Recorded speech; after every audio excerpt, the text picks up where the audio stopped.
সুবহানাল্লাহ, আলহামদুলিল্লাহ, লা ইলাহা ইল্লাল্লাহ, আল্লাহু আকবার। এই বাক্যগুলো দেখবেন ঘুরে ফিরে নবী করিম সাল্লাল্লাহু আলাইহি ওয়াসাল্লাম সারাদিন পড়তেন।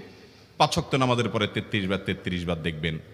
আবার দেখবেন সকাল সন্ধ্যায় সুবহানাল্লাহি ওয়া বিহামদিহি ১০০ বার, সুবহানাল্লাহি ওয়াল হামদুলিল্লাহি আল্লাহু আকবার ১০০ বার। আবার এগুলো মাঝে মধ্যে ১০ বার, রাতের শোয়ার সময় ৩৩, ৩৪ বার।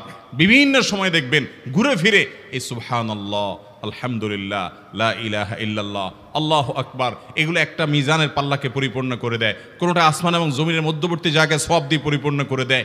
এত বেশি ফজিলতপূর্ণ জিকির। এই জন্য পুরো কোরআন হাদিসের দোয়া এবং জিকিরের নির্যাসের শেষ এবং ৬ নম্বর হলো বেশি বেশি করে দিন রাত ২৪ ঘন্টা যখন সুযোগ পাবেন, যেখানে যেখানে হাদিসে যে সংখ্যা বলা আছে ওটাতে করবেনই, ওর বাইরেও বেশি বেশি করে সুবহানাল্লাহ, আলহামদুলিল্লাহ, ওয়ালা ইলাহা ইল্লাল্লাহ, আল্লাহু আকবার বেশি বেশি করবো না ইনশাআল্লাহ। আবারও বলছি, পুরো কোরআন হাদিসের দোয়া এবং জিকিরের নির্যাস ৬টির একটি হলো, এটি ইবনে সাঈদী রাহিমাহুল্লাহর গবেষণা, তার গবেষণার আলোকে তিনি এটা পেশ করেছেন। এটি আবার কোনো হাদিস থেকে নির্যাস বের করে দেওয়া হয়েছে সে নয়, এটা একজন মুফাসসিরের গবেষণা। তিনি বলেছেন কোরআন হাদিসে যত দোয়া বলা হয়েছে সবগুলার মর্ম কথা এর মধ্যে চলে আসে। তাছাড়া নবী সাল্লাল্লাহু আলাইহি সাল্লাম এবং কোরআনে এইগুলাকে বেশি বেশি করতে বলেছেন।